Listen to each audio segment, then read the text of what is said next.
দেখো অ্যাসার্টিভ থেকে যখন এক্সক্লেমেটরি বাক্যটাকে আমাদের চেঞ্জ করতে হবে, তখন আমরা একটা ছোট্ট জিনিস মাথায় রাখতে পারি যে একটা অ্যাসার্টিভ বাক্য দেখতে কেমন হয়। একটা অ্যাসার্টিভ বাক্য দেখতে শুরুতে সাবজেক্ট থাকে, এরপর ভার্ব থাকে, এরপর আমরা যদিও লিখেছি যে অবজেক্ট থাকে। সবসময় যে ভার্বের পর অবজেক্টই থাকবে এরকম না, ভার্বের পর অনেক সময় অ্যাডভার্ব থাকে, অনেক সময় কমপ্লিমেন্ট থাকে, এক্সটেনশন থাকে, অনেক কিছুই থাকতে পারে। আমরা সহজ করে নেয়ার জন্য আমরা বলছি যে ভার্বের পরে অবজেক্ট থাকবে, সহজ করে বোঝার জন্য। অর্থাৎ সাবজেক্ট ভার্ব অবজেক্ট থাকবে। এই স্ট্রাকচারটা আমরা মোটামুটি সবাই বুঝি, এই জন্য এইটাকেই আমরা একটু ফোকাস করে শেখার চেষ্টা করি। তো প্রথমে যেই সিদ্ধান্তটা আমাদের নিতে হবে, যখন আমি এরকম একটা অ্যাসার্টিভ বাক্যকে যখন আমি এক্সক্লেমেটরি করব, এক্সক্লেমেটরি করার জন্য সবার প্রথমে আমাকে এই ভার্বের পরে এই অংশটার মধ্যে তাকাইতে হবে। এখানে অবজেক্ট থাক, কমপ্লিমেন্ট থাক, যাই থাক, এখানে দেখতে হবে যে এই অবজেক্টের মধ্যে আর্টিকেল এ এন আছে কিনা, আর্টিকেল এ অথবা এন আছে কিনা। যদি অবজেক্টে এ এন থাকলে আমরা হোয়াট দিয়ে এক্সক্লেমেটরি করব, হোয়াট দিয়ে। আর এ এন না থাকলে আমরা হাউ দিয়ে এক্সক্লেমেটরি করব। তাহলে এখান থেকে একদম মাথায় গেঁথে রাখো যে এই অবজেক্টের জায়গায় যদি এ এন থাকে, আর্টিকেল থাকে হোয়াট, আর্টিকেল নাই হাউ। ঠিক আছে, আর্টিকেল থাকলে হোয়াট, আর্টিকেল না থাকলে হাউ। এখন দেখো একটা অ্যাসার্টিভ বাক্য কেমন হবে, সাবজেক্ট থাকবে, ভার্ব থাকবে, অবজেক্ট থাকবে। এখন ধরো যে এই অবজেক্টের মধ্যে কোনো আর্টিকেল নাই, এ এন থাকার কথা কিন্তু আর্টিকেল নাই। যদি না থাকে তাহলে শুরুতেই আমাদেরকে একটা হাউ লিখতে হবে, সবার শুরুতে একটা হাউ লিখতে হবে। লেখার পর এই অবজেক্টের জায়গায় যা যা থাকবে সেগুলো আমরা হাউ এর পরে লিখে ফেলবো, হাউ এর পরে সেই অবজেক্টটা লিখে ফেলবো। আর এই যে সাবজেক্ট ভার্ব বাকি রইলো, এই সাবজেক্ট ভার্বটা পরে আমরা লিখে দিব এবং শেষে একটা এক্সক্লেমেশন মার্ক দিব। তাহলে আমাদের বাক্যটা কি হয়ে যাবে, এক্সক্লেমেটরি হয়ে যাবে। তার মানে কি দাঁড়ালো, অবজেক্টে আমার আর্টিকেল নাই, আমি হাউ লিখব, অবজেক্টটাকে নিয়ে আসব, সাবজেক্ট ভার্বটাকে সবার শেষে লিখব এবং শেষে এক্সক্লেমেশন মার্ক দিব, আমার বাক্যটা এক্সক্লেমেটরি হয়ে যাবে। এবং এখানে একটা ছোট্ট পয়েন্ট খেয়াল রাখতে হবে যে এক্সক্লেমেটরি করার সময় এই অ্যাসার্টিভ বাক্যের মধ্যে আমরা অনেক সময় দেখব যে অ্যাসার্টিভ বাক্যে very, most, quite, so, great এগুলো থাকতে পারে। যেমন যে এখানে সো আছে, দেখো সো সাবজেক্ট ভার্ব, এটা আমাদের অবজেক্ট বা কমপ্লিমেন্ট, এখানে সো আছে। তো এই যে great, so, quite, most, very এগুলো যখন থাকে এগুলোকে তুলে দিতে হয়। কেন তুলে দিতে হয়, এগুলো দিয়ে আসলে আমরা মনের ইমোশনকে প্রকাশ করি। গ্রেট, হ্যাঁ, কোয়াইট, ভেরি আমরা মনের ইমোশনকে প্রকাশ করি। কিন্তু এক্সক্লেমেটরি সেন্টেন্সে যখন আমি হাউ লিখতেছি, হাউ বা হোয়াট যখন লিখতেছি, যে কি সুন্দর, কি চমৎকার, এই যে কি দিয়েই আমরা সেই ইমোশনটাকে প্রকাশ করে ফেলি। যেহেতু ইমোশনটাকে প্রকাশ করে ফেলি, এখন আর আমার এখানে কি লেখার দরকার নাই, সেই গ্রেট, ভেরি, সো, হোয়াইট এগুলো লেখার আর কোনো প্রয়োজন নাই, এই জন্য এগুলোকে বাদ দিয়ে দিব। তো দেখো আমাদের এই বাক্যটাতে সাবজেক্ট, ভার্ব, অবজেক্ট আছে। এখন আহ, আমরা যেহেতু এখানে আর্টিকেল নাই, শুরুতে আমরা হাউ লিখব। হাউ লেখার পর আমরা দেখলাম যে সো আছে, সো তো উঠে যাবে, সো লাগবে না। তাহলে how sweet it is, how sweet it is, এটি কি মিষ্টি, এটি কি মিষ্টি, এটি এটি কি মিষ্টি বললেই এটি খুব মিষ্টি বলা হয়ে যায়, খুব মিষ্টি বলা হয়ে যায়। এই কারণে আমরা সোটা বাদ দিয়েছি। তো আমাদের বাক্যটা কি হয়ে গেল, এক্সক্লেমেটরি হয়ে গেল। তাহলে কি করলাম, আর্টিকেল নাই, হাউ লিখলাম, অবজেক্টটা বা কমপ্লিমেন্টটা লিখে ফেললাম, সাবজেক্ট ভার্বটা লিখে ফেললাম, এবং সো থাকলে সো কি হয়ে যাবে, উঠে যাবে, সো থাকলে সো উঠে যাবে। আর এক্সক্লেমেশন মার্কটা দিতে ভুল করা যাবে না, এটা ভুল করলে কিন্তু কেটে দিবে, টিচাররা কিন্তু মার্ক দিবে না। আমরা আরো একটা বাক্য দেখি পরের যে কনসেপ্টটা আছে সেখান থেকে, যে সাবজেক্ট ভার্ব যদি অবজেক্ট থাকে, এই অবজেক্টের মধ্যে যদি আর্টিকেল থাকে, আর্টিকেল থাকলে শুরুতে আমাদেরকে হোয়াট লিখতে হবে, হোয়াটের পরে আমরা অবজেক্ট লিখব, অবজেক্ট লেখার পর এই যে সাবজেক্ট ভার্ব আছে, সাবজেক্ট ভার্ব লিখে আমরা এক্সক্লেমেশন মার্কটা দিয়ে দিব। তাহলে এই যে বাক্যটা আছে very, most, quite, so, great উঠে যায়, এটা আমরা আগেই শিখে ফেলেছি। সো এইটা নিয়ে আমাদের আর কোনো টেনশন নাই। সাবজেক্ট ভার্ব আর এটা হচ্ছে আমাদের অবজেক্ট, দেখলাম আর্টিকেল আছে, তাহলে হোয়াট লিখবো শুরুতে, হোয়াট আ ভেরি উঠে যাবে, তাই না, হোয়াট আ নাইস বার্ড,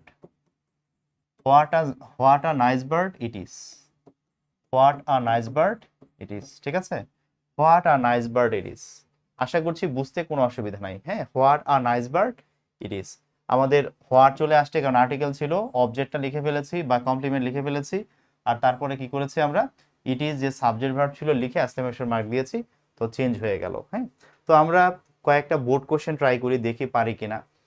যেমন এখানে একটা প্রশ্ন ছিল যশোর বোর্ডে, a corrupt man leads a very unhappy life. দেখো আ কারাপ্ট ম্যানটা হচ্ছে আমাদের এখানে সাবজেক্ট, লিডস হচ্ছে verb, a very unhappy life এটি হচ্ছে আমাদের অবজেক্ট।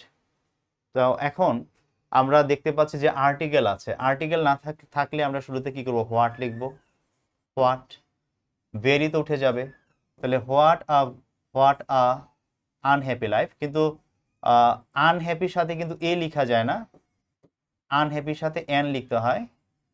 তো what an unhappy life, what an unhappy life a corrupt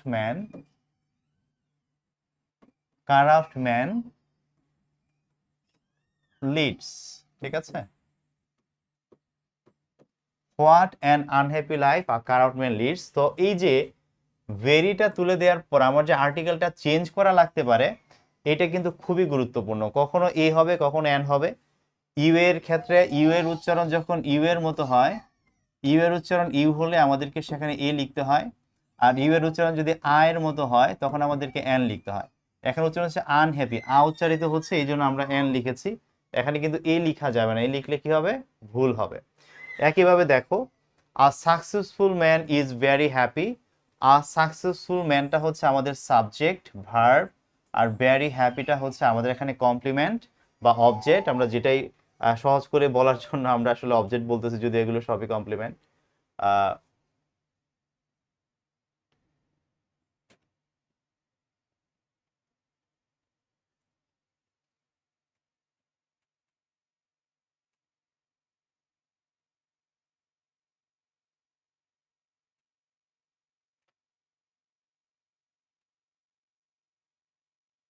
তো এটি হচ্ছে আমাদের সাবজেক্ট ভার্ব, আর এটি হচ্ছে আমাদের অবজেক্ট বা কমপ্লিমেন্ট।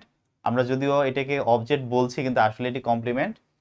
কেন কমপ্লিমেন্ট এবং কেন অবজেক্ট নয় এই বিষয়ে আমি আরেকদিন আলোচনা করব। তো এখানে আমরা যেহেতু দেখতেছি আর্টিকেল নাই, শুরুতে আমাকে লিখতে হবে হাউ, হাউ লিখতে হবে, ভেরি তো উঠে যাবে, তাহলে হাউ হ্যাপি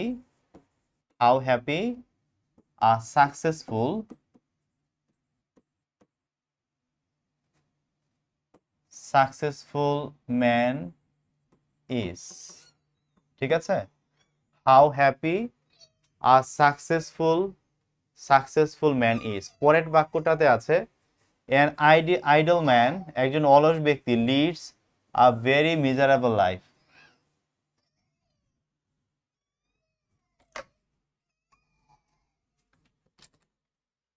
কি হয়েছে, কান্নাকাটি করলে কেমন ক্লাস নেব?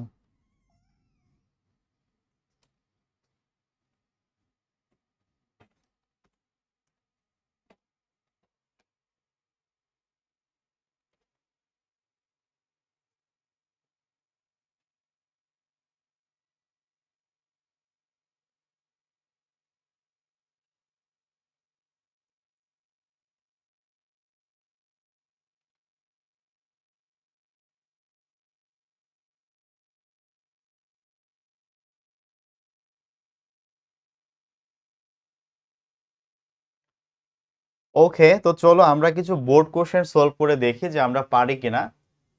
যশোর বোর্ড 2016-তে আসছিল যে a corrupt man leads a very unhappy life. So subject হচ্ছে আ কারাপ্ট ম্যান, লিডস হচ্ছে আমাদের verb, a very unhappy life এটি হচ্ছে আমাদের অবজেক্ট। তো দেখলাম অবজেক্টে আর্টিকেল আছে, আর্টিকেল থাকলে আমাদেরকে হোয়াট দিয়ে করতে হবে। সো শুরুতে লিখবো হোয়াট, হোয়াট লিখলাম, তারপর এই ভ্যারি তো উঠে যাবে জানি। এখন ভ্যারি উঠে গেলে দেখো আমি যদি লিখি এখন এ আনহ্যাপি লাইফ যদি লিখি, কেটে দিবে। এ আনহ্যাপি লাইফ লিখলে কেটে দিবে। কেন কেটে দিবে? কারণ ইউ এর উচ্চারণ যদি ইউ এর মতো হয় তাহলে এ হয়, আর ইউ এর উচ্চারণ যদি আ এর মতো হয় তাহলে এন হয়। এখানে আনহ্যাপি আ এর মতো উচ্চারণ হচ্ছে, এই জন্য এর আগে এ লেখা যাবে না, এন লিখতে হবে। এখন পরীক্ষায় যদি আমি এই এনটা না লিখি, এ লিখে দেই, কেটে দিবে, কিছু করার থাকবে না, মার্কটা পাবো না। হ্যাঁ, সো খেয়াল করতে হবে, what an unhappy life a corrupt man leads. Exclamation mark, অবশ্যই এক্সক্লেমেশন মার্কটা আমাকে দিতে হবে, ঠিক আছে। What an unhappy life a corrupt man leads. পরের বাক্যটিতে বলছে a successful man is very unhappy. দেখো ভেরি আনহ্যাপি আছে, তো আর্টিকেল নাই, যেহেতু আর্টিকেল নাই শুরুতে হাউ লিখবো, হাউ, আর এই ভেরি উঠে যায়, তাহলে হাউ হ্যাপি, তারপর সাকসেসফুল সাকসেসফুল ম্যান, ভার্ব আছে ইজ, হ্যাঁ, তাহলে কি হলো, how happy a successful man is. পরের বাক্যটিতে বলছে an idle man leads a very miserable life. এই বাক্যটি তোমরা আনসার লিখবা। আর he lead a very simple life, এই বাক্যটিও তোমরা আনসার লিখবা। আর্টিকেল আছে দুইটাই, হোয়াট দিয়ে হবে, ভেরি উঠে যাবে। সো তোমরা বুঝে কমেন্টে আনসারগুলো লিখবা, আমি দেখতে চাই যে তোমরা বুঝতে পারছো কিনা, লিখতে পারছো কিনা, ঠিক আছে। আমরা পরের স্লাইডে যাই। কিছু সময় হাউ প্লাস অ্যাডভার্ব হয়, কিছু সময় আছে যেই সময় দেখা যায় যে সাবজেক্টের পরে ভার্ব থাকার কথা, এরপর অবজেক্ট থাকার কথা, ওই রকম ভাবে না থেকে বাক্যগুলো একটু ডিফারেন্ট ওয়েতে থাকে। তখন আমাদের যেটা করতে হয়, তখন শুরুতে একটা হাউ লিখতে হয় এবং এই বাক্যে একটা অ্যাডভার্ব থাকে, যেমন অ্যালয় আছে, এটা একটা অ্যাডভার্ব, হটলি আছে, এটা একটা অ্যাডভার্ব, এই ফাস্ট আছে, এটা একটা অ্যাডভার্ব। তো যখন সেন্টেন্সে এরকম অ্যাডভার্ব থাকে তখন নিয়ম হচ্ছে যে আমরা শুধু হাউ লিখে সেই অ্যাডভার্বটাকে নিয়ে আসবো সামনে।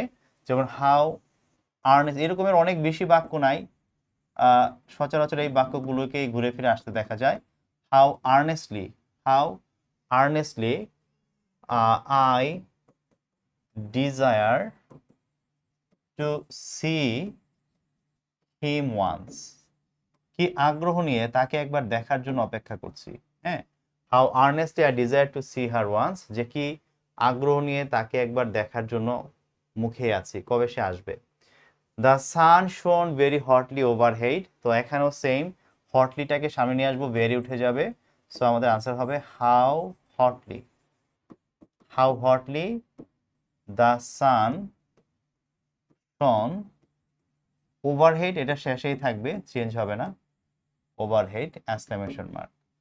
পরেরটাতে বলছে যে টাইম গোজ ভেরি ফাস্ট, আমরা লিখবো যে how fast time goes, how fast time goes এবং এক্সক্লেমেশন মার্ক, ঠিক আছে। ঠিক এইভাবে লিখলে আমাদের বাক্যগুলো কি হয়ে যাবে, এক্সক্লেমেটরি হয়ে যাবে। তার মানে আর্টিকেল থাকলে হোয়াট দিয়ে করব, আর্টিকেল না থাকলে হাউ দিয়ে করব।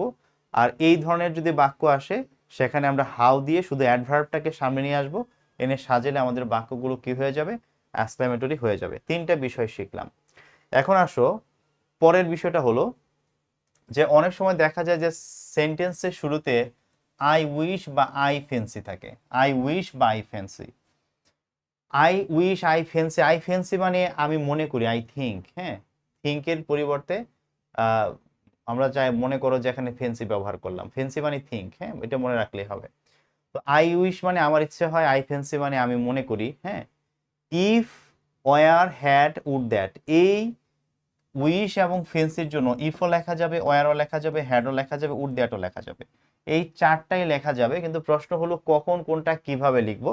আমরা এগুলো একটা একটা করে একটা দেখি একটু। যেমন এখানে বলা আছে I wish I were a bird, তো আই উইশ থাকলে এটার পরিবর্তে ইফ লেখা যাবে, তো আমরা লিখতে পারি if I were a bird, আমি যদি একটা পাখি হতাম, হ্যাঁ, I wish I were a bird, আমি যদি একটা পাখি হতাম, হ্যাঁ। আচ্ছা, একটা এই আছে I wish I were a bird, আমি যদি একটা পাখি হতাম, হয়ে গেছে কিন্তু আমার বাক্যটা এক্সক্লেমেটরি। কিন্তু দেখা যাচ্ছে এখানে ইফ আছে আর এখানে ওয়ার আছে, ইফ আছে এবং ওয়ার আছে। যখন সেন্টেন্সে ইফ থাকে এবং ওয়ার থাকে, দুইটাই যখন থাকে, তখন এই ওয়ারটাকে এনে ইফের জায়গায় লেখা যায়, তখন বাক্যটাকে লেখা যায় যে were I a bird exclamation mark, were I a bird, ঠিক আছে। লিখলে আমার বাক্যটা কি হয়ে যাবে, এক্সক্লেমেটরি হয়ে যাবে। তো আমি এইভাবে লিখলেও পরীক্ষায় মার্ক পাবো, এইভাবে লিখলেও আমি পরীক্ষায় মার্ক পাবো, দুইভাবে যে কোনো একভাবে লিখলেই হয়ে যাবে। পরেরটি দেখো, এখানেও আই উইশ আছে, তো আই উইশ থাকলে আমরা লিখবো ইফ, আর বাকি যা আছে সব সেম থাকবে। If I had a lot of money, if I had a lot of money exclamation mark. তো সেন্টেন্সে যখন ইফও থাকে আবার হ্যাডও থাকে, তো হ্যাডটাকে আবার ইফের জায়গায় এনে লেখা যায়, তখন আমরা লিখতে পারি যে had I lot of money, had I lot of money. ঠিক আছে, অর্থাৎ সেন্টেন্স যখন ইফও থাকছে হ্যাডও থাকছে তখন ইফের জায়গায় আমরা হ্যাড লিখতে পারি, সেম মিনিং দিবে, সেম বিষয়ে আমি দুইভাবে যে কোনো একভাবে পরীক্ষায় লিখলে আমাকে মার্ক দিবে। পরেরটি আছে যে I wish I could fly. দেখো আই উইশ আই কুড, যখনই আই উইশ আছে ইফ হবে ইফ আই কুড ফ্লাই, যদি আমি উঠতে পারতাম, যদি আমি উঠতে পারতাম। যখন সেন্টেন্সে কুড থাকে তখন এই ইফের জায়গায় আমরা আরেকটা জিনিস লিখতে পারি, সেটা হচ্ছে উড দ্যাট লিখতে পারি, would that I could fly, I could fly. অর্থাৎ ভিতরে কুড থাকলে সামনে উড দ্যাট লেখা যাবে, ভিতরে কুড থাকলে সামনে উড দ্যাট লেখা যাবে, ইফ দিয়েও করা যাবে। আমার যেটা সহজ হয়, যেটা দিয়ে আমি লিখতে পারি আমি সেটাই লিখবো, কোনো অসুবিধা নাই।